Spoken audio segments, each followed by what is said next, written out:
స్థాయిలో 32% వాటా, ఒక్కొక్క కార్మికుడికి 1,60,000 రూపాయలు. అంటే ఎక్కడి నుంచి ఎక్కడ తీసుకుపోయింది కేసీఆర్ గారు అంటే, మేము అధికారంలోకి వచ్చిన మొట్టమొదటి సంవత్సరం 2014లో 17,000 రూపాయలు మాత్రమే ఒక కార్మికుడికి లాభాల్లో వాటాగా వస్తే, మేము అధికారం నుంచి దిగిపోయినాడు దానికి 10 రెట్లు 17,000 నుంచి 1,60,000 తీసుకొని పోయిన నాయకుడు కేసీఆర్ గారు అనే మాట నేను ముందుగా అందరికీ గుర్తు చేస్తా ఉన్నాను.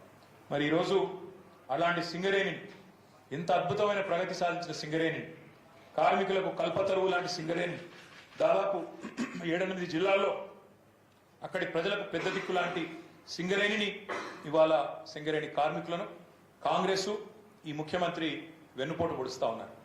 నిన్న ప్రకటించింది దసరా బోనస్ కాదు, అది బోగస్ అనే మాట నేను విజ్ఞప్తి చేస్తా ఉన్నాను. కార్మికుల రెక్కల కష్టాన్ని ఈ కాంగ్రెస్ సర్కార్ దోచుకుంటా ఉన్నది. పండుగ వేళ కార్మికులు పొట్టగొడతా ఉంది కాంగ్రెస్ పార్టీ, కాంగ్రెస్ ప్రభుత్వం.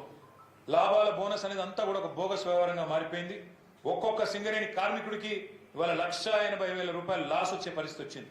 ఎందుకంటే 32% వాటా లాభాల్లో మేమిస్తే ఈ ముఖ్యమంత్రి నిన్న బిల్డప్ ఇచ్చిండు, 33% ఇస్తున్నా అని చెప్పిండు. నేను అడుగుతున్నా ముఖ్యమంత్రి గారు, స్ట్రైట్ గా చెప్పండి, గోల్ ఫిరాయించి గుమాయించి చెప్పుడు కాదు.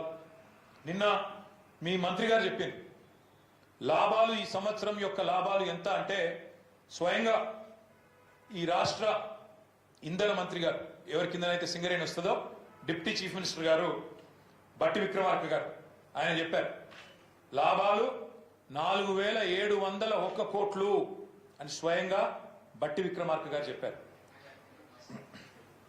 బట్టి విక్రమార్క గారు చెప్పిందని నేను మీకు వినిపిస్తాను.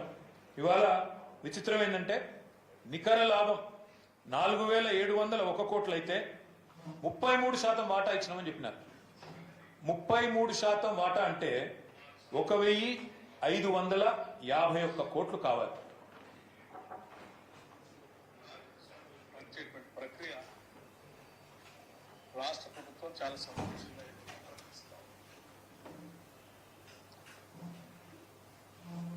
రాష్ట్ర ప్రభుత్వం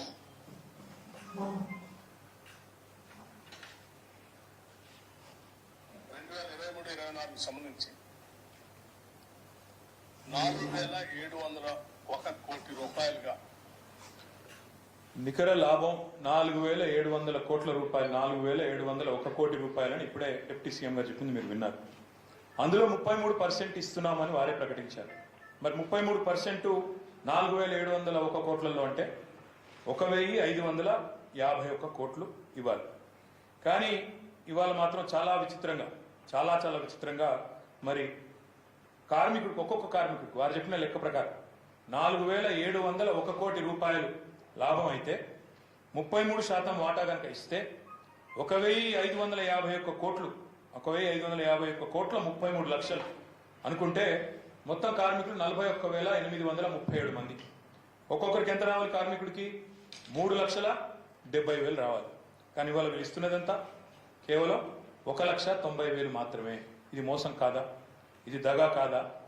లేదా ముఖ్యమంత్రి నాకు లెక్కలు రావు, మా డిప్యూటీ సీఎంకు అంతకంటే రావు, మా ఫైనాన్స్ మినిస్టర్కు మేమేదో చెప్పినాం బేసియానికి పోయి, కానీ వాస్తవానికి ఇచ్చింది 16.9% మాత్రమే ఒప్పుకోవాలి. ఏదైనా ఒకటి ఒప్పుకోవాలి.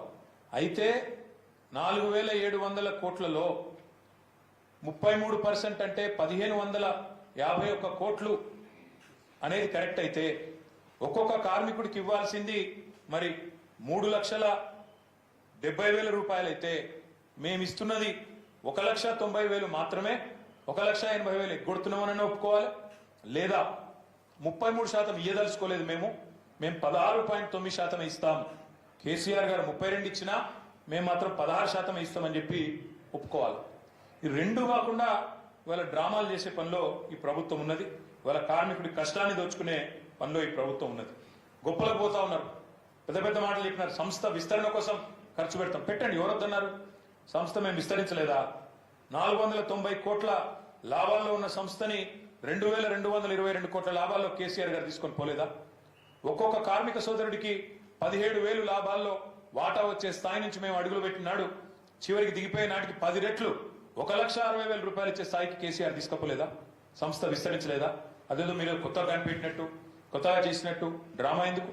అందుకే ప్రభుత్వాన్ని మేము డిమాండ్ చేస్తా ఉన్నాం, మోసం చేయకండి, స్పష్టంగా చెప్పండి. 33% ఇచ్చే పని అయితే 3,70,000 ఎప్పుడు ఇస్తారు ఖచ్చితంగా చెప్పాలి. లేదు మేము ఇయ్యం, మేము ఇంతనే ఇస్తాం 1,90,000 అంటే మరి 16.9% ఇస్తున్నాం, ఇదే మా కథ అని చెప్పాలి. నేను ఇంకొక మాట కూడా అడుగుతా ఉన్నా, సింగరేణి బెల్ట్ మొత్తం కాంగ్రెస్ పార్టీని కార్మికులు గెలిపించింది మొత్తం. అది కొత్తగూడెం నుంచి మొదలు పెడితే చెన్నూరు కావచ్చు, మంచిర్యాల కావచ్చు, ఇల్లెందు కావచ్చు, సత్తుపల్లి కావచ్చు, భూపాలపల్లి కావచ్చు, మొత్తంగా బెల్లంపల్లి కావచ్చు, మంచిర్యాల కావచ్చు, మొత్తం గెలిపించినారు.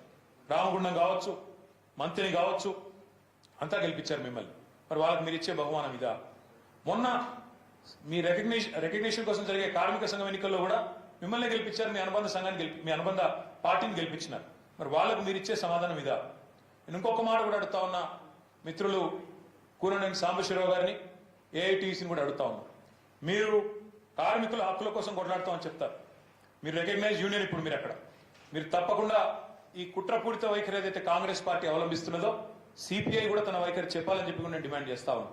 మీ ఏఐటీసీ కూడా వైఖరి చెప్పాలి. రికగ్నైజ్ యూనియన్ మీరు చెప్పండి, సమాధానం చెప్పండి. 16.9% ఈరోజు బోనస్ కి లాభాల్లో వాటాకి మీరు ఒప్పుకుంటున్నారా? ఒప్పుకుని మీరు గతంలో ఏదైతే కాంగ్రెస్ పార్టీ మోసం చేసిందో అదే మాదిరిగా మీరు కూడా రాబోయే రోజుల్లో కూడా ఇట్లాగే ఉంటారా చెప్పాలి. అవును, కాంగ్రెస్ పార్టీ 2004 నుంచి 14 వరకు 10 ఏళ్లలో మొత్తం ఇచ్చింది 365 కోట్లే లాభాల్లో వాటా, ఇప్పుడు కూడా అట్లే ఉంటది కాంగ్రెస్ పార్టీ అని మీరు అనదలుచుకుంటే నిరభ్యంతరంగా చెప్పండి. చిన్న రెఫరెన్స్ కోసం మీకు చెప్తా ఉన్నా, కార్మికులకు కూడా తెలవాలి కాబట్టి చెప్తా ఉన్నా. మాకంటే ముందు 10 ఏళ్ళు కాంగ్రెస్ ఉన్నది, 2004 నుంచి 14 దాకా. మొత్తం వాళ్ళు 10 ఏళ్లలో ఇచ్చింది 365 కోట్లు మాత్రమే లాభాల్లో వాటా కింద. కానీ మేము 10 ఏళ్లలో మధ్యలో కోవిడ్ ఉన్నప్పటికీ, 2 ఏళ్లు కోవిడ్ ఉన్నప్పటికీ మేము 9.5 ఏళ్లలో ఇచ్చింది 2,780 కోట్లు. అంటే నక్కకు నాగలోకి అనుకున్నంత తేడా ఉంది. 365 కోట్లు ఎక్కడా, 2,780 కోట్లు ఎక్కడా? దాదాపు 9-10 రెట్లు, కరోనానే రాకపోతే 10 రెట్లు దాటిపోయేది. కాబట్టి ఇది మాకు వాళ్లకు ఉన్న తేడా. నేను ఇంకొక మాట కూడా ఈ సందర్భంగా అడుగుతా ఉన్నా, కేవలం సిపిఐని ఏఐటీసీనే కాదు, నేను ఈ రాష్ట్ర ప్రభుత్వాన్ని అడుగుతా ఉన్నా. మేము ముందే హెచ్చరించాం మిమ్మల్ని, కార్మికులు కూడా ముందే అప్రమత్తం చేసినాం. మీరు కనుక గట్టిగా లేకపోతే, పోరాడకపోతే సింగరేణిని వీళ్ళు అమ్మేస్తారు, ప్రైవేటు పరం చేస్తారని చెప్పినాం. చెప్పినట్టుగానే కేంద్రంలో ఉన్న బీజేపీ సింగరేణిని ప్రైవేటీకరించే ప్రయత్నం చేస్తుంటే దానికి అండగా నిలిచి దెబ్బతీస్తున్నది సింగరేణి సంస్థను కాంగ్రెస్ అనే మాట మళ్ళొకసారి నేను అంటా ఉన్నా. కిషన్ రెడ్డి గారు బొగ్గు గనుల శాఖ మంత్రి, ఆయన వేలం పాట పెడతాడు, పెడితే మా బట్టి విక్రమార్క గారు రాష్ట్ర ఉప ముఖ్యమంత్రి గారు నవ్వుతూ పోయి పుష్పగుచ్చం ఇచ్చి ఆ ఆక్షన్ లో రాష్ట్ర ప్రభుత్వం తరపున మద్దతు తెలియజేస్తూ ఆక్షన్ లో పాల్గొన్నారు. సింగరేణి భవిష్యత్తును దెబ్బగొట్టే కుట్రలో ఈ 2 పార్టీలు కూడా భాగస్వామ్యం అవుతా ఉన్నాయి. ఇవన్నీ కూడా మరి మా కార్మిక సోదరులు కూడా గమనించాలని కోరుతా ఉన్నా. ముఖ్యంగా ఈ లాభాల్లో వాటా తగ్గించే పని ఏదైతే ఉన్నదో ఇది ఒక కుట్రగా, తప్పకుండా సింగరేణిని ప్రైవేటీకరించే కుట్రగా, మీ భాగస్వామ్యాన్ని తగ్గించే కుట్రగా, మీ ఆత్మస్థైర్యాన్ని దెబ్బతీసే కుట్రగా సింగరేణి కార్మికులు గుర్తించాలని చెప్పి కూడా నేను కోరుతా ఉన్నా. మరి చివరిగా నేను ముగించే ముందు చేసే విజ్ఞప్తి ఒకటే, మేము తప్పకుండా సింగరేణి కార్మిక సోదరులను కోరుతా ఉన్నాం, మీ ఎమ్మెల్యేలను కలవండి.